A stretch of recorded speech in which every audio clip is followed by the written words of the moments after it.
Hello there, and welcome to the latest episode of Mondays with Matthew. Over the past few weeks, a number of people have reached out to let me know that they, or people they know, are starting to believe that the housing market is about to fall apart and that we are going to see another meltdown similar to that seen during the housing crash of 2008. Now, because of the significant levels of interest in this topic, I thought it would be worthwhile taking a deeper dive into the numbers to see if I could find any similarities. Can we compare today to the times over a decade ago? Well, in order to make a qualified comparison between the current housing market and the market back in 2007, I used data from Black Knight Financial. Black Knight are a company who generates some excellent information on the residential mortgage market. Now, here's the table we will be working from, and some of you may recognize it as I did share it on social media last week, and it did pick up quite a considerable amount of interest.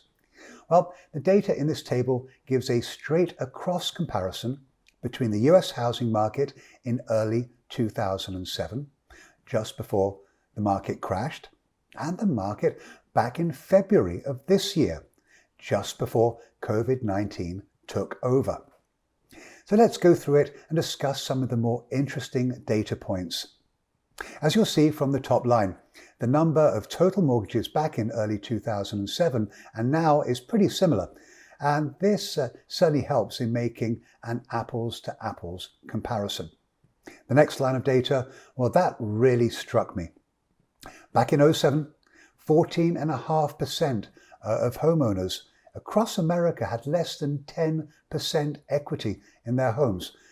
That is an extraordinary number, and it's an important one too, as it tells me that if an economic contraction were to have occurred, even a relatively modest one that put downward pressure on home values, while many owners could easily be wiped out and end up underwater, meaning that their mortgage debt was actually higher than the home value itself. Now, back in 2007, that's exactly what happened. The housing bubble was deflating or bursting, depending on which way you look at it, and owners simply walked away from their homes, as there was no longer any financial reason to stay and pay the mortgage.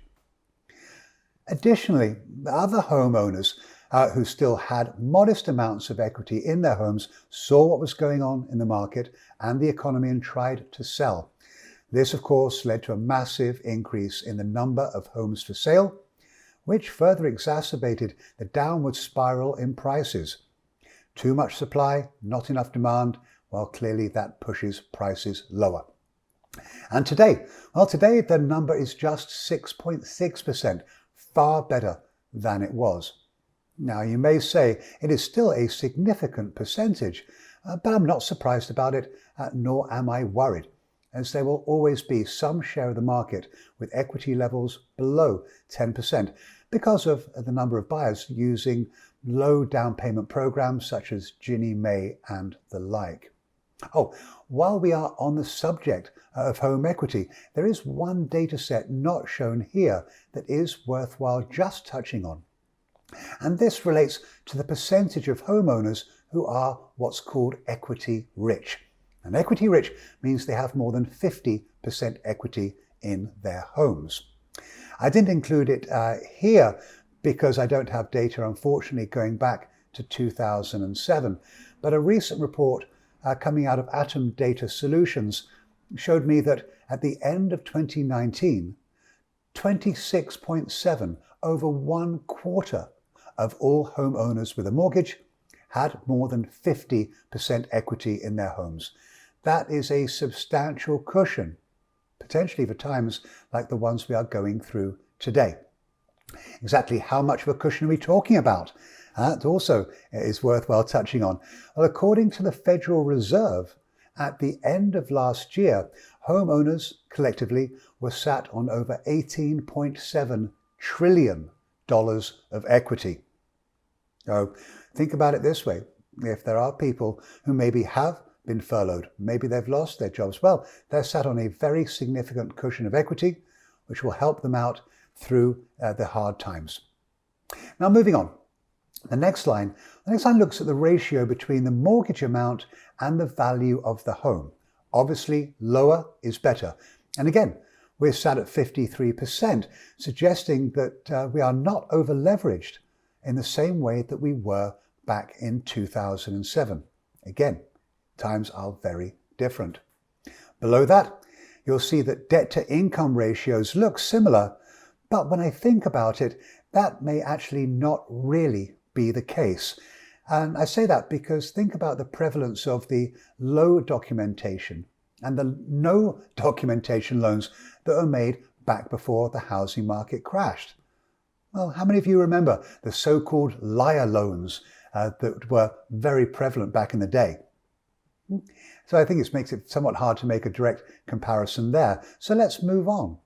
The next line details average credit scores, and again, the numbers are extraordinary. As you can see, we have significantly better credit now than we did back in 2007. I would also add, by the way, that data that just came out from Ellie Mae shows that the average FICO score for an approved conventional mortgage that closed in February was even higher, 755. So from a credit standpoint, we are in far better shape now than we were back then.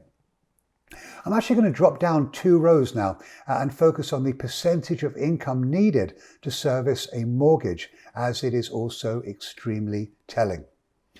Home prices have escalated at a far greater pace than incomes, but the lower percentage that you see here is more a function of significantly lower mortgage rates today than we saw back in 2007. And this again is a very important ratio. And here's why.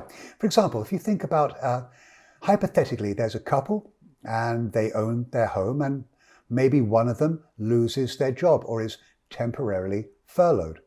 Of course, this is a terrible situation for anyone to be in, but the lower share of income needed to pay the mortgage could possibly allow them to continue to make mortgage payments on just one income and obviously savings.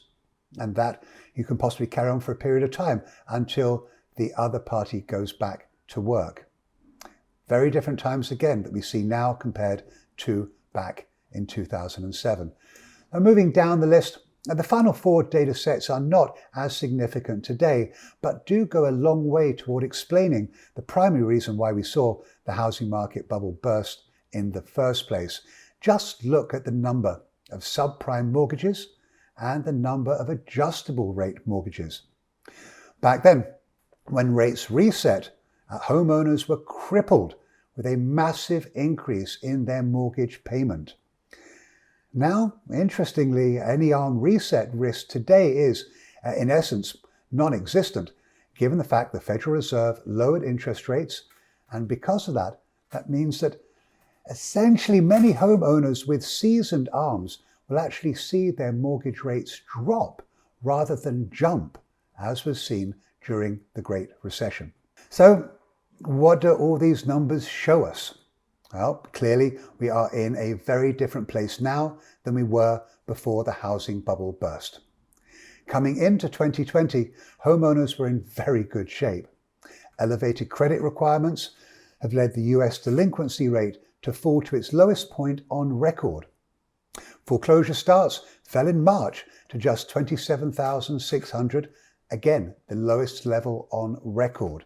Of course, there is likely that some of the drop in foreclosure activity can be attributed to COVID-19 related moratoria that are now slowing new foreclosure inflows. Whatever one might think about forbearance, it's there and it is certainly to a degree having an impact. So the bottom line is this. Are we looking at a repeat of 2007? Well, if I thought so, I would tell you, but I just don't see it. Of course, it would be ridiculous to say it will not be, or we won't see any negative impacts at all in respect to housing as we go through or as we recover from COVID-19, because clearly there will be. I do anticipate that total existing home sales this year will be down from 2019, because of COVID-19.